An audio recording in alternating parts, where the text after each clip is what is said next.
What's up, YouTube? It's Nooch, the Console Samurai. This is my review of Guardians of the Galaxy. For those of you who don't know what the story is, it is a group of essentially four outlaws of varying backgrounds, all coming together to try to defend one of the Infinity Stones from one of Thanos' henchmen, I guess you'd call him.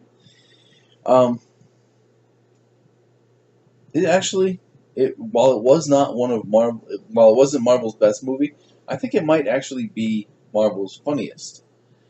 There were a lot of really funny scenes. I laughed quite a bit.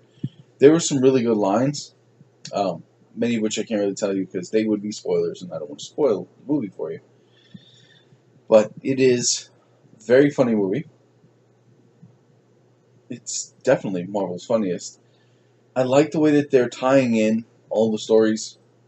Now, obviously, they kind of have to with all the stories really being kind of interrelated.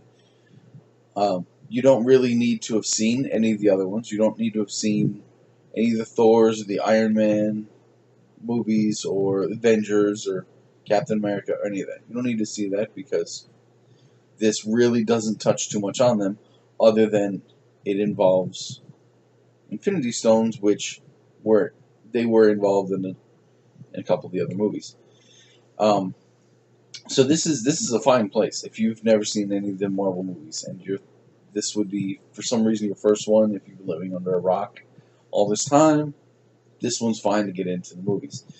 I've never read any of the Guardians of the Galaxy comics, so I did go to this movie brand new. I have nothing to compare it to the comic books or the comic universe at all. I was not familiar with these characters, and as a general comic book fan, and also as a movie fan, this was a really good movie. You don't need to be a Guardians of the Galaxy fan to enjoy this movie. They did a very good job with explaining who the main characters were, whether it was Star-Lord or Rocket Raccoon, Groot, Drax the Destroyer, Gamora. They explained, other than Groot, they didn't really explain Groot, but he's a walking tree. There's really not much of a backstory there, I guess. But they do explain their histories a little bit, not so much that it takes away from the current movie you're watching, but a little bit of, well, this guy came from here, this guy came from here, this is this guy's story, that's that guy's story. And that's really all you really need to enjoy the movie.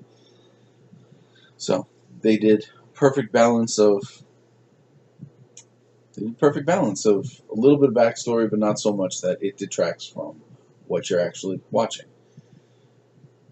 So, and they do touch a little bit on the Infinity Stones and Thanos, but not as much as I thought they would have. It was mostly about his henchmen, which makes sense, because that's really where the story is at this point for the entire Marvel Universe, 1999 or whatever it is, universe they're calling it. So, but this is a really good movie. So I think if you like this type of movie, especially if you are a comic book movie fan, go check this out. This is a really good movie. If you're not a huge comic book fan, but you do actually just like, it's kind of like sci-fi. If you like sci-fi movies, go check it out. You probably will enjoy this one. It is a very good story. I do recommend it. So go ahead and check it out. If you've seen it, let me know your comments in the comment box down below. Other than that, this is Nooch, the Console Samurai. I will see you around.